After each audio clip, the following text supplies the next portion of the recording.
In the foggy winter of January 1951, one of the most distinguished sons of Assam passed away.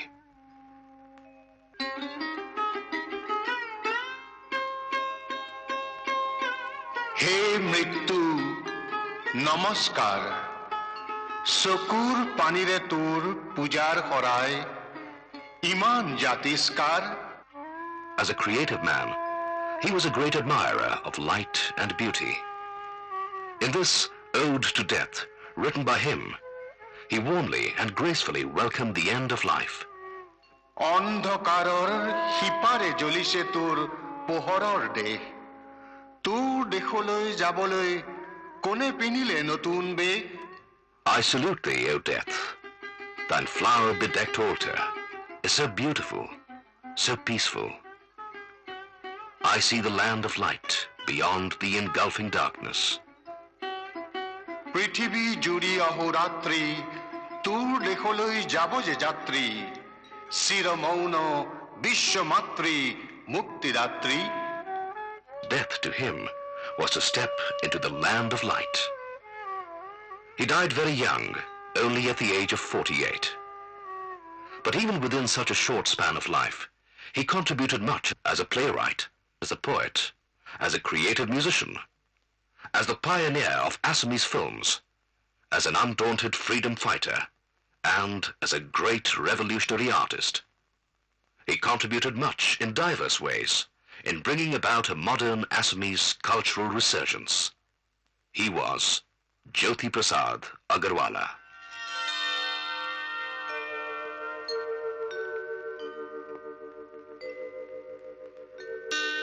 Jyotiprasad was the fourth generation of a family which came to Assam from Rajasthan.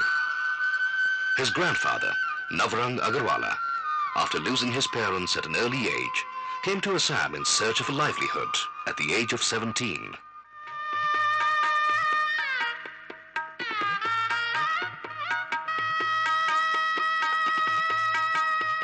Navrang Agarwala married an Assamese girl, built a permanent abode at Gameri of Darang district, and got himself completely assimilated into Assamese society. He even accepted Vaishnavism. In 4 generations, the Agarwalas not only absorbed the local religion, language, and cultural pattern, but also contributed a lot in enriching Assamese culture and literature. Navrang and his wife were blessed with 3 sons, Haribilas, Thanuram, and Kashinath. Thus, a family began to grow, the ancestors of which came from outside, but became an integral part of the place where they settled down. Among the 3 sons of Navrang, Haribilas, born in 1842, was the most enterprising and adventurous. He was the first Assamese to visit far-off places of our country, and even ventured to land in Ceylon. Haribilas launched a rubber business in Assam, and successfully spread his business contacts even to South India.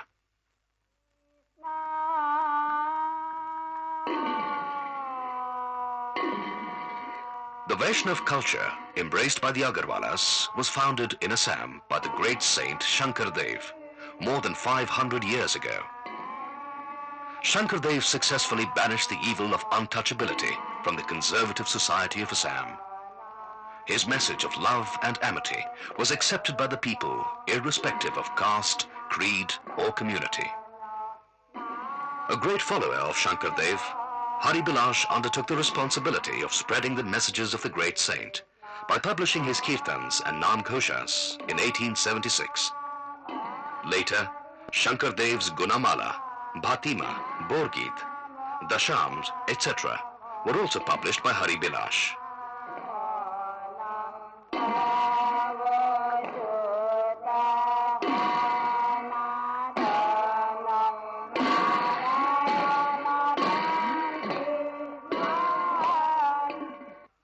Chandrakumar Agarwala, the second son of Haribilas, was a great poet. Jyotiprasad's uncle, Ananda Chandra Agarwala, was also a poet and creative writer. Jyotiprasad's father, Paramananda Agarwala, was himself a good singer and an expert violin player. His mother, Kiranmoyi, was an exponent of Assamese folk songs. So, from early childhood, Jyotiprasad also developed a keen sense of music and a deep love for the glorious traditions of Assam. Jyotiprasad was born at the Tamulbadi tea estate, Dibrugarh, in 1903. He was brought up at a time when there was a renaissance in society. Assamese literature was embracing new ideas and expanding its horizon. Jyotiprasad inherited humanism and liberal attitudes from his parents. After his basic training at home, Jyotiprasad was sent to Tezpur for formal education. Here he was exposed to some beautiful historical and mythological monuments. Tezpur was previously known as Shonitpur. Shonit in Assamese means blood. It derived its name from the blood that was shed here in the fierce battle between Lord Krishna and Bana, the local king. Bana's daughter, Usha, was in love with Aniruddha. When Aniruddha came to meet Usha at Agnigarh, a highly protected palace surrounded by fire, he was caught red-handed. Lord Krishna dutifully came to the rescue of his grandson. A fierce battle followed between Bana and Krishna, and a river of blood began to flow. Hence the name Shonitpur. Jyotiprasad had a boisterous childhood here, full of play and boyish pranks. So his parents decided to send him to Dibrugarh High School to complete his studies under the strict guardianship of his two uncles, Chandrakumar and Anand Kumar Agarwala. But for family reasons, Jyotiprasad was soon taken back to Tezpur High School. And from here, he prepared to sit for the matriculation examination. And that was a time of national awakening. In 1921, the students of Assam, in response to the call of the All India Students' Conference, decided to boycott schools and colleges. Along with many other students, Jyotiprasad also left school and joined the non-cooperation movement. That was the beginning of another important facet of this creative man. In 1919, the infamous Rowland Act, passed by the British rulers, led to passive resistance organized by Mahatma Gandhi. He canalized the agitation of the people into a vibrant but non-violent movement. In 1921, Gandhiji's visit to Assam with the Ali brothers gave a fillip to the agitation. Ex-Member of Parliament, Robin Kakati, elucidates. In 1921, Gandhiji came to Assam and visited Tezpur. Jyotiprasad's ancestral house became the main center of activities of the Congress in Assam. Jyotiprasad was only 18 when Gandhiji visited Assam and stayed in Poki, the house of the Agarwalas in Tezpur. This provided Jyotiprasad a rare chance to come very close to the Mahatma, whose teachings left an abiding impression on his young mind. When the Congress was declared illegal, Jyotiprasad's father, Padmananda, built a small house in the compound of his residence and converted that house into the office of the Congress at Tezpur. Padmananda was arrested, but he came out on bail and appealed to the High Court. The court ordered his release. Young Jyotiprasad got involved with the political activities.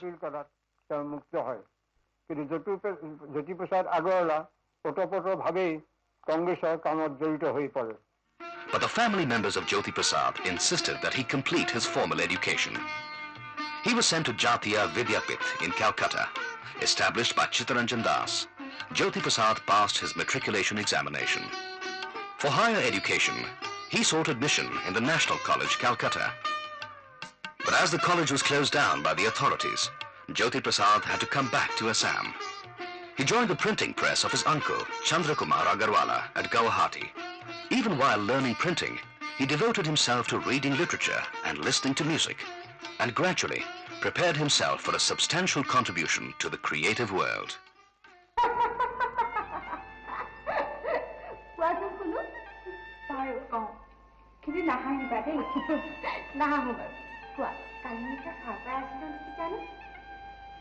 এজন সুন্দৰ যুৱক আহি মোৰ শয্যাত বহি মোৰ ফালে চাই হাঁহি কিয় নকওঁ His exceptional ability as a playwright is quite evident even in his first play, Shonit Kuwari. It is essentially a mythological play, but Jyotiprasad recreated the theme to give a feel of contemporary society.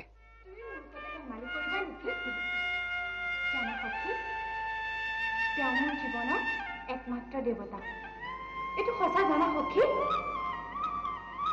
সখী মই হাঁহি ধেমালিৰে উৰাই দিম বুলিছোঁ পিছে মিছা সখী বেজাৰ নকৰিবা দেই মই তেওঁক আনি দিব সখী তেওঁক তুমি আনি দিবা আনি দিম কিন্তু কেনেকৈ সখী মই তিনিও ভুৱন Usha, the daughter of King Bana, has seen in her dreams a very handsome and charming prince with whom she has instantly fallen in love. She discloses the matter to her close maid, Jyotiprasad, who is a competent painter. As Usha cannot distinctly recognize the person who appeared in her dream, Jyotiprasad volunteers to draw the portraits of all the probable princes of the three worlds to help Usha in identifying the person. She goes on painting the portraits of the charming persons among the Devas, the Danavas, the Gandharvas and the Kinnaras. About Jyotiprasad's plays and his caliber as a playwright, eminent critic Satyaprasad Barua says, when he was only 14-year old, but he rewrote it, revised it several times, and ultimately it came up to the stage. In this play, certain significant contributions were made, particularly in respect of stage songs. চোৱা সখী দেৱতাৰ কুমাৰসকল গন্ধৰ্ব কিন্নৰ ৰূপৱান বীৰ্যৱান হয়নে নাই সখী নহয় Jyotiprasad continues drawing the portraits of all the probable persons. She draws the images of all the valiant warriors of the different worlds, but none looks exactly the same as the person whom Usha saw in her dream. At last, Jyotiprasad starts drawing the portraits of the Manab Kumars.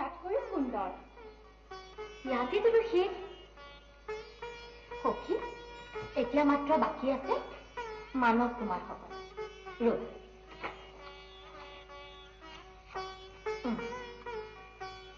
Sunit Kauri, though a mythological play, we find in it the social atmosphere of the present times. And that is why perhaps in an All India festival in 1955, this play came out first as a folk play.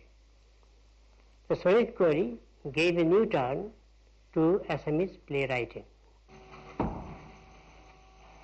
Ja renu ra huni গোকুলৰ সদৌ গোপিকা ঘৰ বাৰী এৰি মতুলীয়া পতক তুলিলোহি মোহত কলিয়া When she draws the portrait of Krishna, Usha says, yes, the person of her dream is almost like this, but not this one. Jyotiprasad gets the clue, and she finally draws the image of Aniruddha.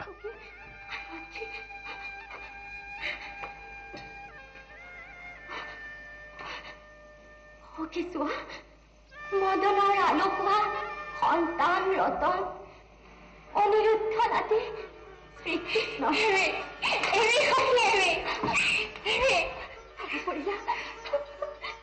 Usha at once recognizes the charming prince of her dreams and jumps in ecstasy. Jyotiprasad is also delighted. She feels extremely gratified by helping her beloved princess in identifying the person of her dream.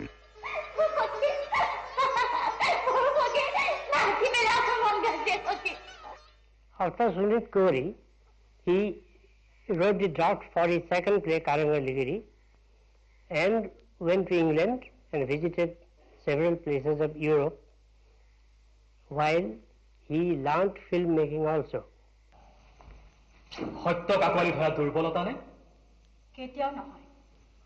What is the difference between love and marriage? Marriage approves physical relations. Society expects the couple to develop a mental relation as well. But in a mental relation, which is love, there may not be any physical relationship at all. Then, these are two different things? Yes. Then you don't mind in staying physically in one place, but mentally in another. Well, what's wrong with it? You can physically stay inside this room, but mentally you can roam about in the high Himalayas. But you also like to confine yourself within the parameters of societal rules, don't you? Yes. Yes. Well, if you admit this, then you should love only the man to whom you are married by society. Rules framed by the society are to be followed equally by everybody. But in case of men, society is not so keen to ensure that the rules are being followed meticulously. They want the rules to be followed religiously only by women. Is chastity only physical? Yes, society is satisfied with that. But not me. Society may bend down to certain rules, but not Sundar. You have married me for the satisfaction of society, and society will be satisfied with your physical chastity.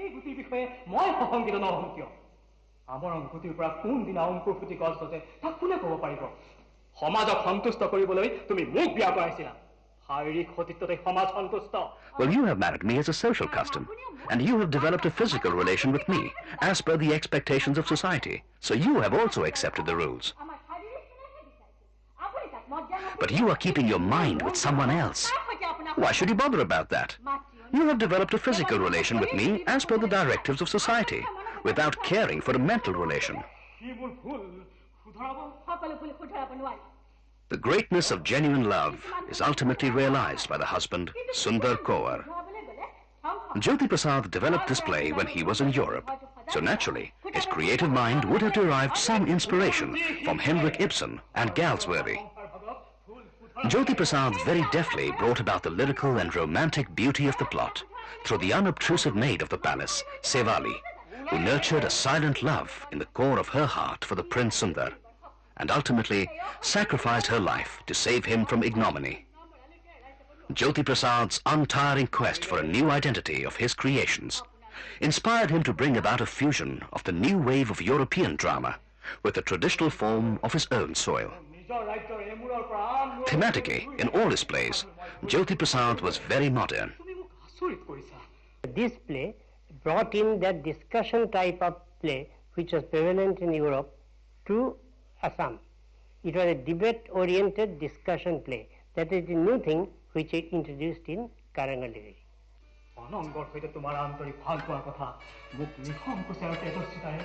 তোমার স্বামী এখন কোনো কথা গুপুতে না গুপুলি প্রকাশ কৰি হা দেখুৱাই তুমি তোমাৰ মানসিক হেলথিকতা দেখুৱাইছা কিন্তু আকৌ আনফালে সেই বাস্তৱৰ জীৱন্ত সত্যক উপেক্ষা কৰি নিৰ্মম আৰু কঠোৰভাৱে ভৰিৰে মোহাৰি সমাজৰ প্ৰাণহীন নিয়ম প্ৰতিকৈ মানি মোৰ সদা সংহাৰ কৰিবলৈ বাদ পাৰিছা এই পৰস্পৰ ঘূৰ বিৰোধী কথাৰ তুমি মিলন বিচাৰিছা বিশেষকৈ মই যেতিয়া তোমাৰ সকলো কথা বুজি তোমাক সহায় কৰিবলৈ হা কৰি আগবাঢ়িছো Rupalim, as a manuscript, came out after Karangaligiri, but it was printed after his death. Even then, we consider Rupalim to be his third play.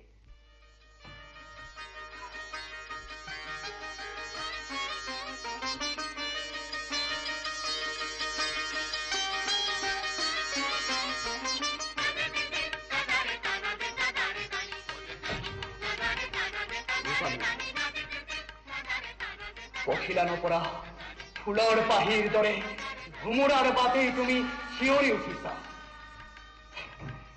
লিগিৰি সকলোবোৰ যতনাই থৈ দে তাতে থৈ তহজ্জা গৈ মোক আৰু সংগীত নালাগে মই এতিয়া সংগীততকৈও শুৱলা ৰূপালীমৰ মাত শুনিম সকলোবোৰ বন্তি নুমুৱাই দে ৰূপালীমৰ ৰূপেই মোৰ কথা জোনাকী কৰি ৰাখিব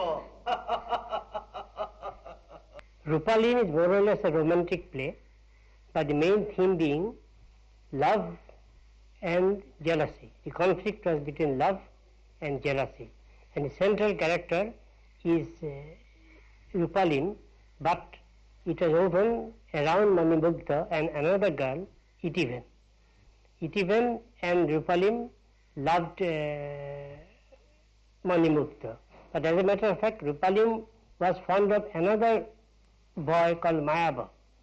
But Manimugdha was infatuated by the beauty of Rupalim and wanted to grab her. But ultimately Rupalim's sincerity conquered him, and that love of Manimugdha for Rupalim was sublimated. মৰ্মৰ মূৰ্তি আৰত আৰু জীৱলগা ৰূপ লুকাই নথবা আন্ধাৰ নিশাৰ হিংসেচা সৰোবৰৰ পানীত স্পন্দন আৰু ফুলকবিহীন পদুমৰ দৰে নৰবা তোমাৰ ৰূপৰ লহৰ তুলি তোমার সৌন্দৰ্যৰ নিজৰাৰে মুখ মুখ ধুৱাই দিয়া আহাৰ বলিন আহাৰ Bolin In Rupalin, set against a tribal background, a patriotic fervor runs through the main theme and finds expression in the forceful overtures and inspiring speeches of Ithivan. From the silent surrender of Rupalin, Mani Mugdha, like Sundar of Karingor Liguri, realizes the greatness of genuine love. Jyotiprasad's Rupalin is more emotional than intellectual, although the plot construction and characterizations bear testimony of his genius as a playwright. Dialogues are as usual rich in literary and lyrical fervor. Jyotiprasad himself admitted that while writing Rupalin, he had Maeterlinck's Mona Vana in his mind. But even the discerning critic will agree that both in characterization and plot construction, Jyotiprasad deviated much from the French play. তুমি মোক ক্ষমা কৰিবা তুমি যোৱা তুমি মুক্ত In Lavita, he experimented with a new technique. In this offbeat play, the creative genius of Jyotiprasad has heralded the dawn of a new era in the realm of Assamese theatre.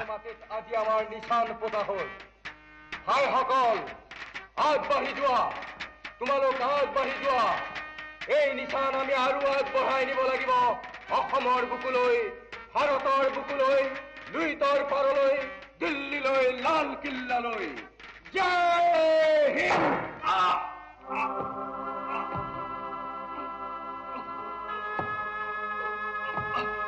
সৈন্যসকল আগবাঢ়ি যোৱা লভিতা তোমালোকে নিশানৰ তলতেই থাকিব লাগিব It may be called an anti-hero play. The canvas was very big. The Second World War and the advances of Netaji's INA force towards Assam. Critics say that the peoples were the heroes and the heroine of this play.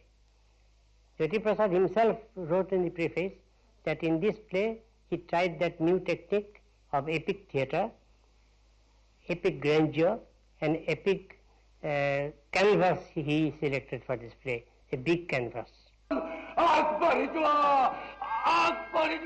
He wanted to show how an ordinary, uneducated and simple village maiden reacted to the circumstances. Labhita, who stands courageously against all oppression, is killed ultimately when she attempts to plant the Indian national flag on the soil of British-occupied India.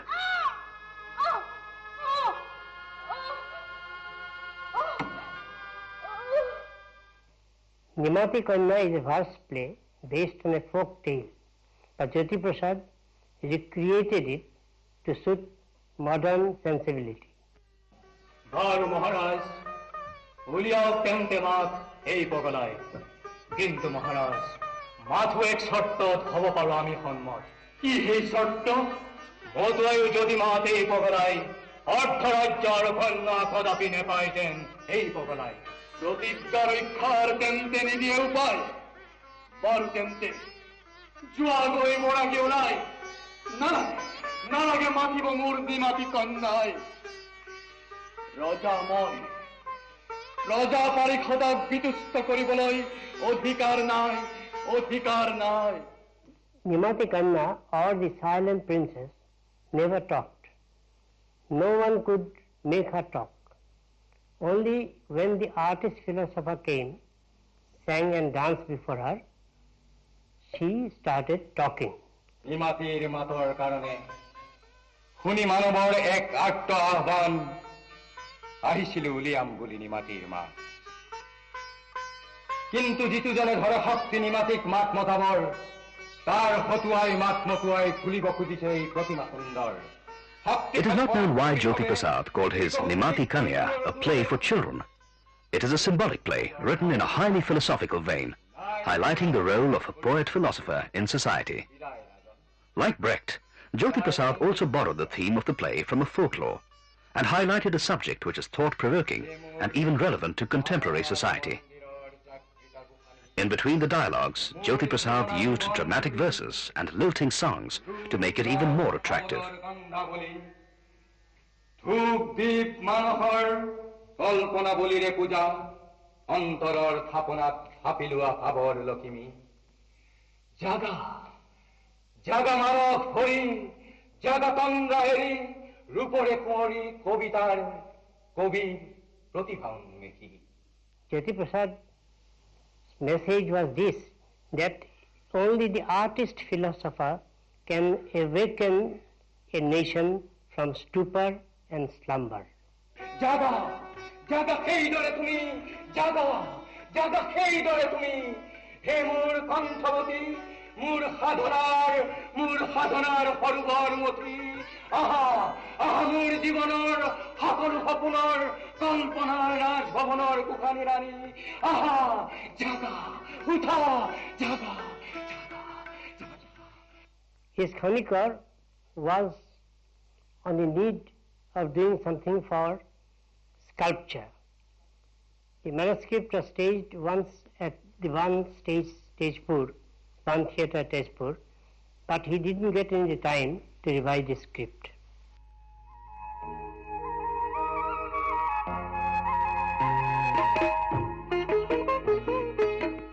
If we are to single out a particular field of artistic activity in which Jyotiprasad was most prolific and as a creative man was at his best, it is undoubtedly his music. Music composition was his real forte.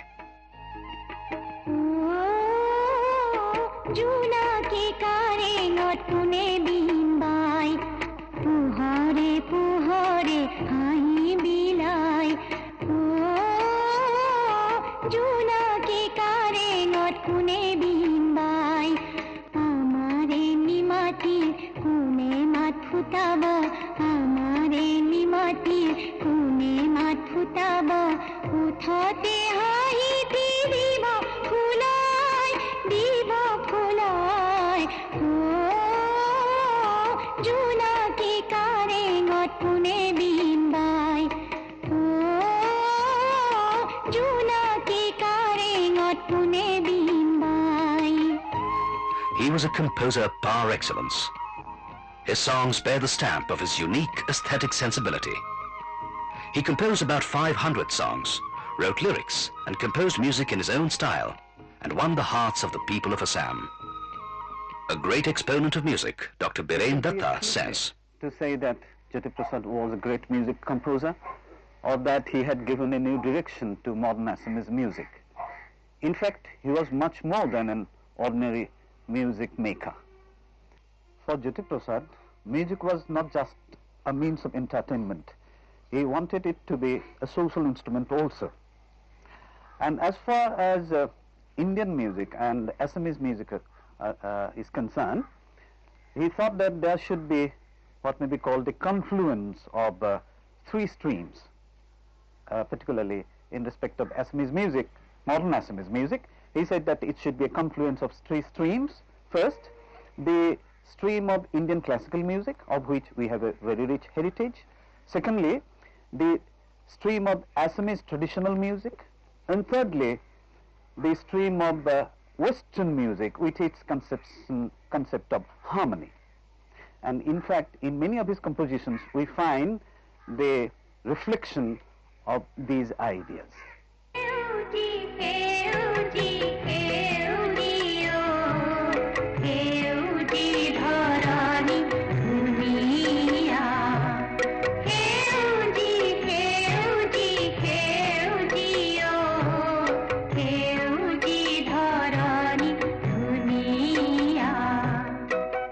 In his songs, we find a remarkable combination of tradition and innovation, a wonderful harmony between lilting tunes which bear his own stamp and highly lyrical words.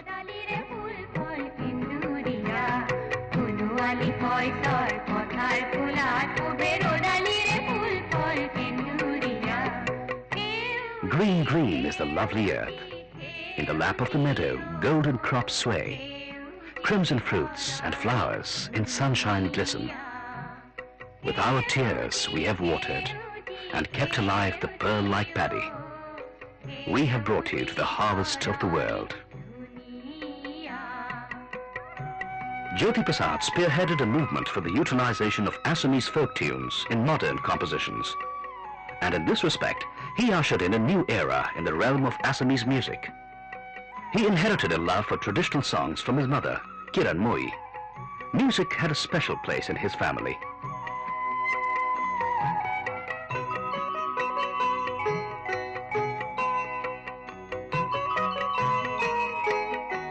Jyotiprasad's son, Sri Chinmoy Agarwala, tells us.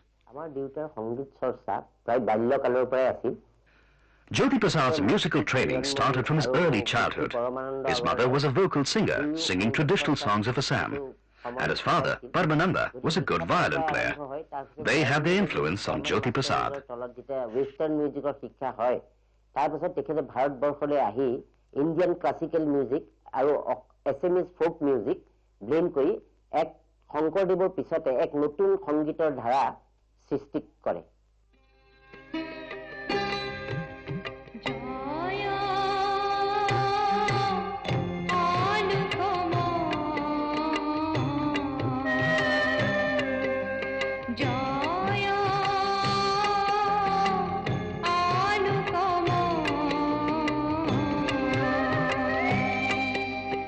In many of the songs composed by Jyotiprasad, we find a mystic longing for the supreme beauty of light.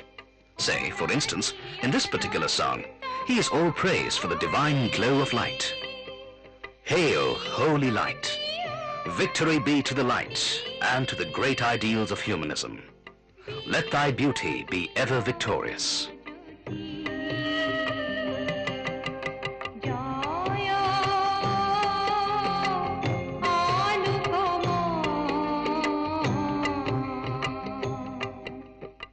In reminiscence, the sister-in-law of Jyotiprasad, Srimati Meena Agarwala, says, after a hard day's labor as the chief of the volunteer force in Assam, Jyotiprasad naturally is to come back home very tired. But he never failed to sit with his organ to compose his music, and those moments were very pleasant for the members of his family.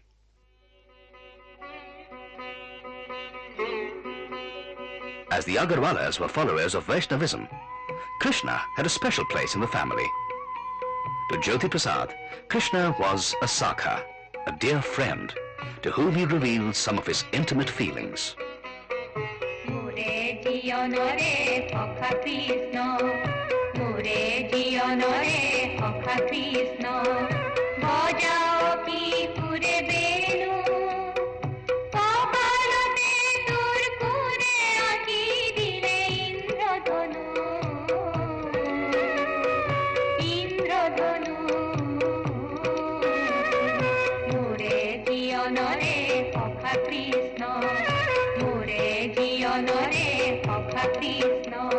Jyotiprasad explored the possibilities of installing the rich traditional music of Assam in its rightful place, while the neo-elites of Assam were hankering after or favoring songs composed in Bengali and Hindustani. Instead of composing in one or two fixed patterns of his own style, Jyotiprasad preferred to be creative in each of his compositions. That is the reason why we get so much variety in his songs. Each is different from the other.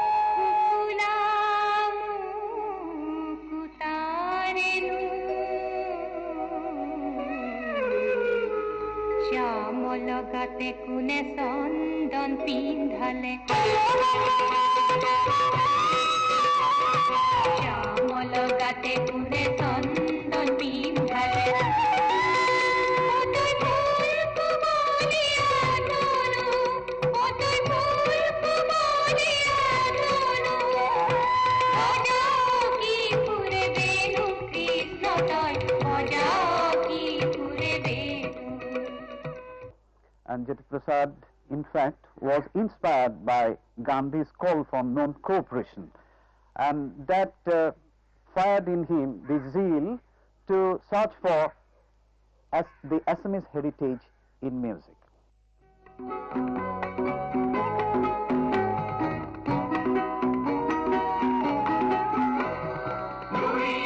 Jyotiprasad had the conviction that in bringing about radical changes in the socio-political scene of the subjugated country, the younger generation would play the most vital role.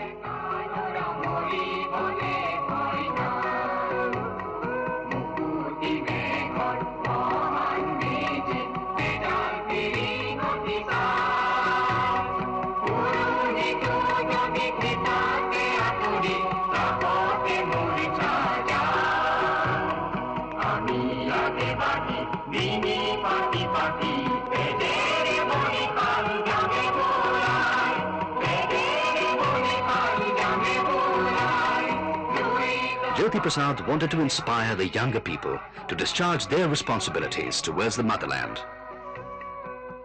We are the young men on the bank of Luit. We are not afraid to die. Even if the priest retraces his steps and faints in alarm before the sparks of the sacrificial fire of freedom, we shall undauntedly go forward. We shall stretch out our necks, and we shall smear the sacrificial altar with our blood. His patriotic songs became popular in those days of national awakening. To protest against the misrule of the government, an all-night procession was organized by Jyotiprasad in 1936, in which people, participating in large numbers, sang patriotic songs composed by him. After traversing several miles at night, the processionists joined a mammoth rally at 8 a.m. Even today, these songs are very dear to the people of Assam. Jyotiprasad's poetic genius helped him to write songs in the best of words, arranged in the best of order. In many of his songs and poems, he highlighted the socio-political situation of his time and expressed deep sympathy for the oppressed and downtrodden.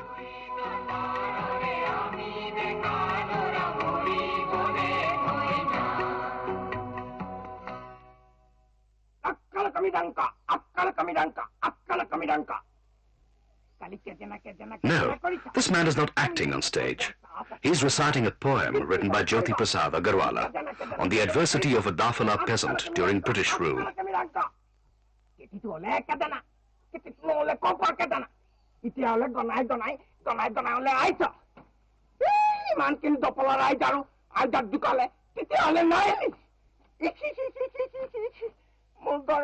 While giving birth to a baby, my wife expired without any medical aid.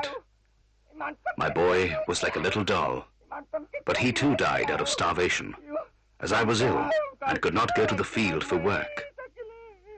You have seized my buffaloes, my pigs, my chickens, my ducks. Now, what else do you want to take? My plot of land? Why? Is it the inherited property of the government? God has given me this land for cultivation. Why should you snatch it from me?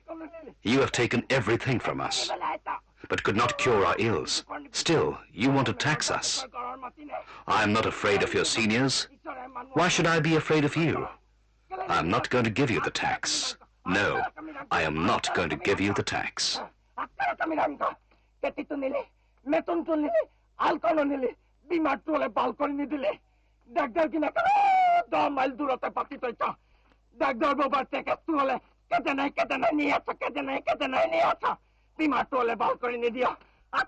An eminent poet and literator of Assam, Sri Navakanta Barua, says, I have read his poetry and heard his poetry recited by many.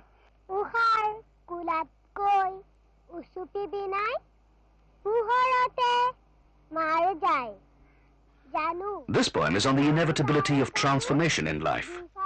The poet gives a clarion call to bring about changes in society.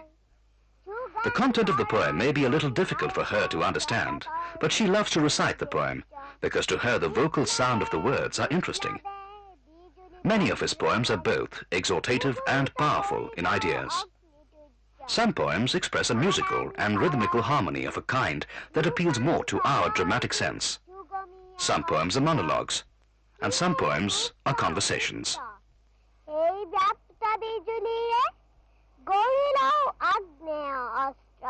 He didn't belong to the general tradition of Assamese poetry. He did something new to it. He combined song and poetry. To Jyotiprasad, unity was vital for a resurgent nation to achieve its goal. In his Ahomia Dekar Ukti, Utterances of an Assamese Youth, written in 1943, we find an Assamese youth is speaking in the first person, in a collective sense, on the vital issue of unity. I am the Assamese of Prague Jyotish. I am the Assamese of Shonitpur. I am a Khasi. I am a Jayantia, Dafola, Abor, Oka. I am a Lalung, a Lushai, a Mikir, a Garo, and a Naga Angami hero. He wrote, I am the current of 100 streams, of many, so many hills and valleys. I flow defying all obstacles in my way, and become one merging with the Luhit. He was an Assamese as a poet. He was an Indian as a man of culture. And he was, at the same time, he was a citizen of the world.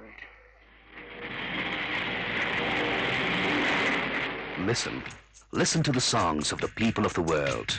Maintain the distinctive traits of your many splendored civilized lives. Be friends with one another. This is the unity hymn of the new world. Thus I wrote the scripture of mankind. This will be the ideal life in this world. All ye sons of man, be one today. Speak in unison. Sing the same song.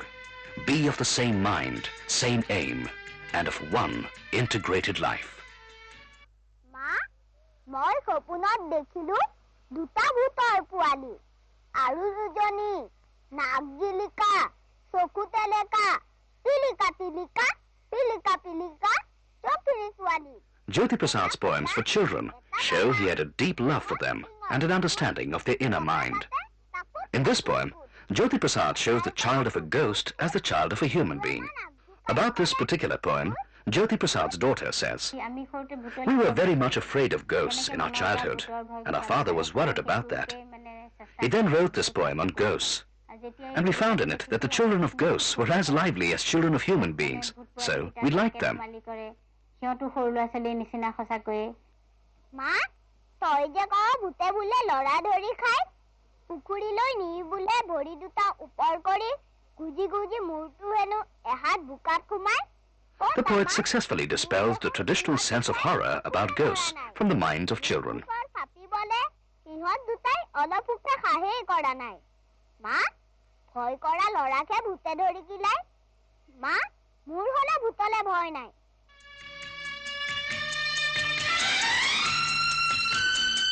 In 1926, Jyotiprasad went to England for higher studies in humanities. But a creative mind like him could not confine himself within the four walls of the classroom for a long period. He went to Germany and received formal training in film production and direction at the famous Universum Filmen Akitian Gerlhaft studio. After reaching his hometown, Tezpur, in 1930, Jyotiprasad devoted himself to the struggle for independence. In between 1931 and 32, he was jailed for a period of 15 months. While languishing in Silchar jail, Jyotiprasad wrote the screenplay of Joymoti, based on a historical play written by the eminent Assamese writer Lakshminath Bezbarua. An artist of that film, Sri Thanu Ram Bora, says, "Just after coming back from England, Jyotiprasad came to me one day and disclosed his plan for making a film, Joymoti. He decided to shoot the film at his Bholaguri tea garden and asked me to join him there. Accordingly, I reached Bholaguri with other members of the unit." Initially, Jyotiprasad planned to make Joymoti a silent film, but with the emergence of talkie films in India in 1931, with Adeshur Irani's Alam Ara, Jyotiprasad changed his mind and decided to make Joymoti a talkie film against all conceivable difficulties. For additional funds, he had to approach the senior members of his family, and while making the film, he had to ensure the utmost economy. Jyotiprasad converted a huge storehouse of the garden into a studio. The studio, named Chitravan, was perhaps the first indigenously made private film studio in India. But how was the film made? Sri Subha Barua, an artist of Jyotiprasad's film, says, "Each one of us had to do many tasks in giving a shape to the film. Right from the construction of the set to making up the artists, we had to extend our help. All of us worked with a team spirit. Modern makeup material was not available in those days. Nobody had even heard about crepe or wigs. Beard was provided to an actor, cutting a part of his own hair. And in the absence of spirit gum, a rubber solution, Secotin, generally used for motor cars, was used to fix the beard."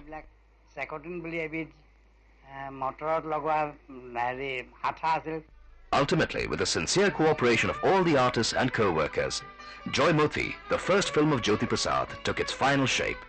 The film was made under the banner of Chitra Lekha Movie Tone, Jyotiprasad's own organization. On the advice of his cameraman, B.S. Mehta, whom he recruited from Calcutta, Jyotiprasad used a battery-operated sound system, which was handled by the Fauji brothers from Lahore. The sound quality of the film suffered, either due to some fault in the machine or due to the low-grade recording by the inexperienced Fauji brothers. Jyotiprasad had to dub the defective portions of the dialogues of about 60 characters all by himself in a studio at Lahore, where he also edited and printed the film. As in those days, participation in a film by women was a social taboo, Jyotiprasad also had to face a lot of difficulty in getting female artists. This lady, Ideo Sandikoi, who is now rather old, came forward to act in the leading role of Joymoti. But as because in one sequence she touched the hero of the film, addressing him as my husband, all her life she had to remain a spinster. No male agreed to marry her. Jyotiprasad was the producer, scriptwriter, dance director, editor and director of the film Joymoti. Jyotiprasad's Joymoti did not receive the appreciation of the people of Assam because he was much ahead of his time. Notwithstanding its technical shortcomings such as faulty sound recording, absence of incidental sound and poor lighting of the interior scenes, Joymoti will be remembered for its artistic excellence. About his film, Jyotiprasad wrote, "While making Joymoti, I try to follow the style of direction and acting that are to be found in English and Russian films. It seems that even the renowned directors of Bengali and Hindi films have failed to see the difference between acting on stage and acting in films." To recover at least a part of the loss he suffered in making Joymoti, Jyotiprasad decided to make his second film, Indra Malati, in 1939. An artist and co-worker of the film, Sri Thanuram Bora, says, "One day he called me to his house and disclosed that he could not recover the investment of 60,000 rupees in Joymoti. So to compensate the loss, he planned to make the second film at a low budget.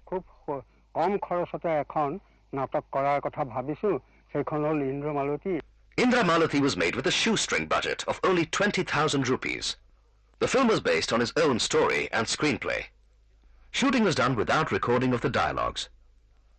Jyotiprasad took the film to Aurora Studio of Calcutta and completed all the related works there, including dubbing of the dialogues. But his dream of recovering the loss of the first film by making Indra Malati a success, however, became a reality. After completing his second film, Jyotiprasad had married Debjani Bhuiya in 1936. But he never rested in the cozy corner of the house with his family members. He always kept himself abreast with the political situation and never lagged behind in responding to the call of the nation to discharge his responsibility as a freedom fighter. Jyotiprasad's political activity started much earlier when, as a student, he boycotted school to join the non-cooperation movement. A contemporary of Jyotiprasad, Sri Robin Kakati, tells us, "On the 22nd of February 1932, the government declared the camp at Nikal Mua Chhatra illegal. To flush out the activists, the police surrounded the camp at night. As Jyotiprasad was not in the camp at that moment, he could not be arrested forthwith. But after a few days, he was apprehended and sentenced to rigorous imprisonment for 15 months and a fine of 500 rupees. Failing to pay the fine, imprisonment for another 6 months was ordered.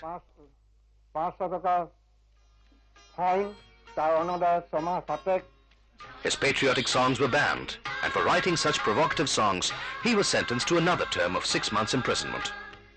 While in Silchar jail, Jyotiprasad developed symptoms of tuberculosis. The people of Assam demonstrated for the release of their ailing leader. On certain conditions, the authorities agreed to release him for treatment, but Jyotiprasad refused to accept a conditional release. In the political scene, events were moving very fast. Mahatma Gandhi and the Congress ultimately came to the view that the British must leave India to its fate. On the 8th of August 1942, the Quit India resolution was adopted, and Mahatma Gandhi gave a clarion call to do or die. All the top national and prominent leaders of Assam were arrested. The people of Assam evolved their own program of resistance, adhering to the principle of non-violence. To meet the uncertain situation in the province arising out of the Second World War, a huge brigade of volunteers called Shanti Sena was formed. As the chief of the Assam Shanti Sena, Jyotiprasad took active part in organizing the volunteer corps from one end of Assam to the other. His powerful speeches in the public meetings motivated people to join the Peace Brigade. Jyotiprasad geared up the Shanti Sena and the Mrityu Bahini, the death squad, in such a powerful manner that the British spies became suspicious about his motive and kept a close watch on his movement. Jyotiprasad was devoted totally in the organizational work of the Congress at Darang, Goalpara, Dhubri, Nagaon and other districts. A warrant was issued against him. To avoid arrest, Jyotiprasad had to go underground, leaving behind his 17-day-old son, his ailing wife and 3 daughters to their fate. That was the time when his first son was born and his wife was seriously suffering from anemia. As regards his political ideology, eminent revolutionary Sri Lakshadhar Chaudhary says, joined that movement earlier. At that time, Jyotiprasad ji, with his 6 associates, break Hazaribagh jail and absconded from jail premises. It was a great news to the absconding people of India, and more so in Calcutta and Bombay, there was a very big enthusiasm among the underground workers. At Calcutta, Jyotiprasad passed his underground days in a hideout at Toliganj. Secret meetings were held here to formulate plans of action for the success of the August Revolution. The meetings were attended by the heroes of the 1942 movement: Jaiprakash Narayan, Dr. Ram Manohar Lohia, Aruna Asif Ali, and Lakshadhar Chaudhary. Not enough to be present at the time. They are discussing about the future movement, underground movement, which is a very delicate issue to the Gandhian people. Jyotiprasad was declared an absconder by the British government, and the property of his family was confiscated. But his brothers and relatives were not ready to part with the property for the sake of Jyotiprasad's political ideology. They abandoned him. Jyotiprasad was Gandhian in core, but he, according to the advice of Gandhiji, do or die call, he adopted secrecy. That was a mental agony of Jyotiprasad, secrecy and satyagraha. He often discussed with us about satyagraha and secrecy. Sometimes he says that secrecy is sin. At last he said that Gandhi, non-violence, do not recognize secrecy. So we must surrender before the British government. Jyotiprasad surrendered in August 1943. Gandhiji also asked the underground activists to surrender to the authorities. When freedom came, Jyotiprasad was also in a joyous mood, like millions of his countrymen. Sri Chandraprasad Saikya, eminent writer, elaborates.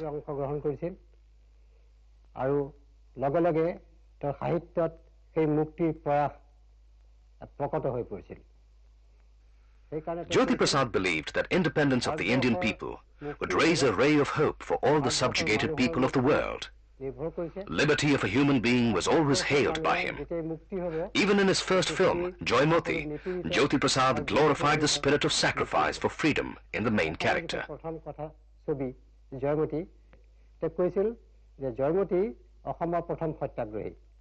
But very soon, Jyotiprasad was disillusioned about the prospect of a better life for the downtrodden of free India.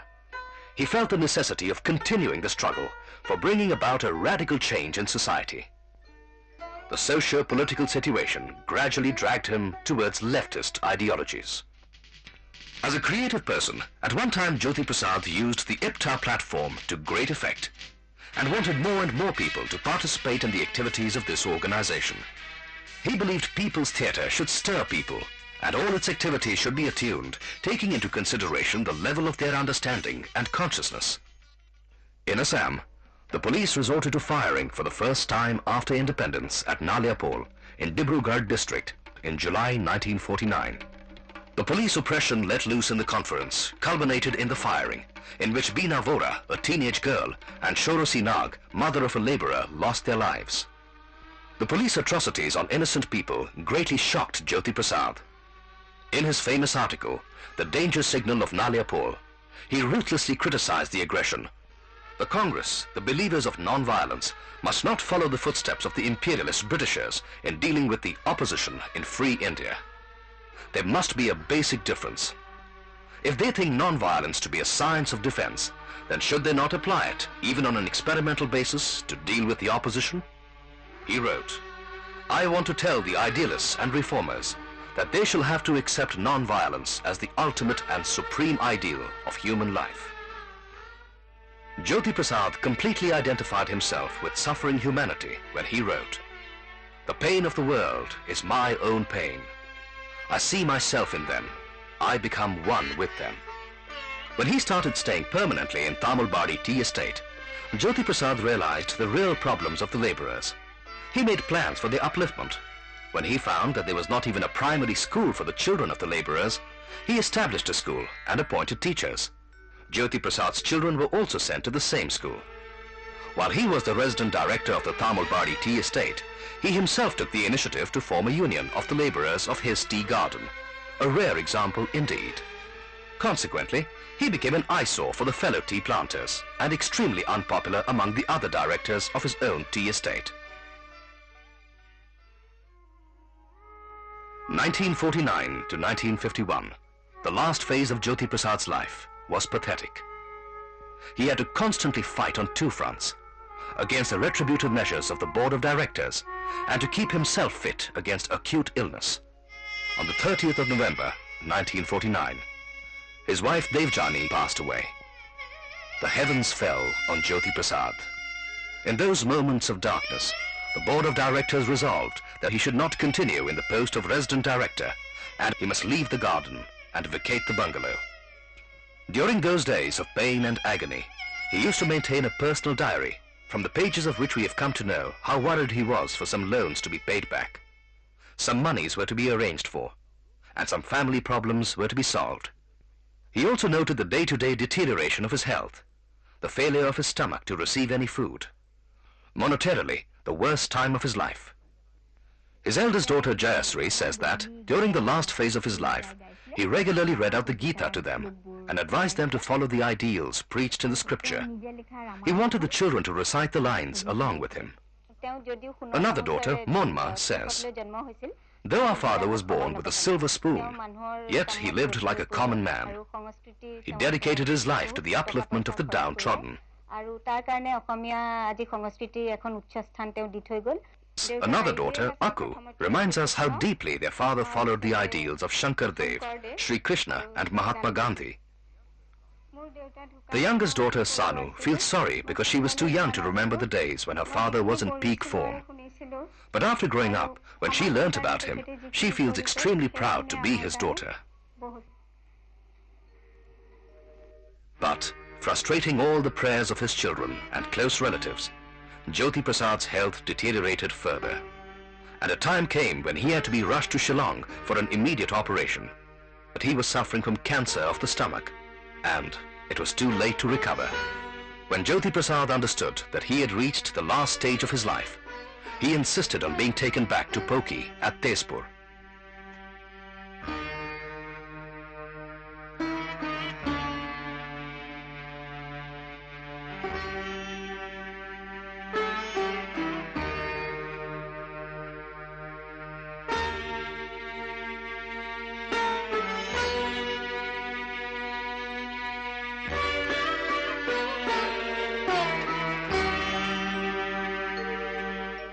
Lying in his deathbed, he asked his relatives to keep all the doors and windows wide open so that more light may come in.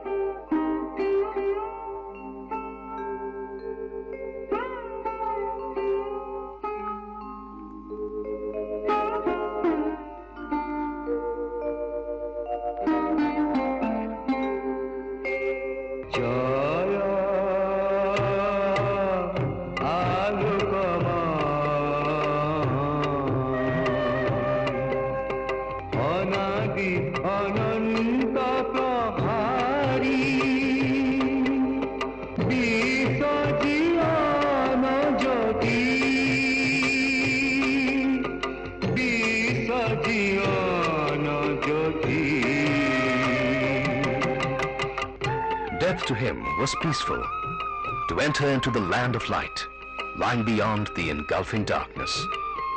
It was 20 minutes past 3 in the afternoon on the 17th of January 1951, when the great worshipper of beauty and light left for the land of eternal light.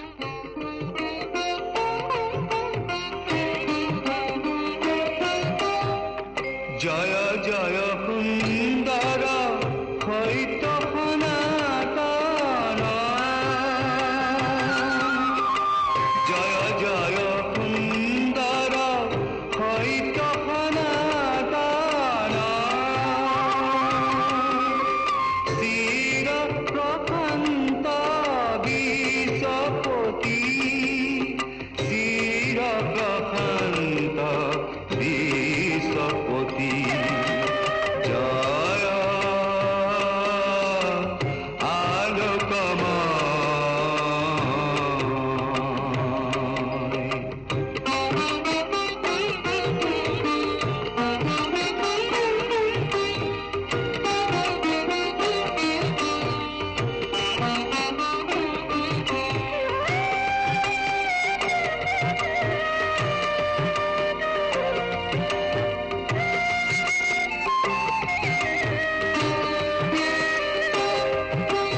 कोटि विश्वव्यापक हे महामनाधीप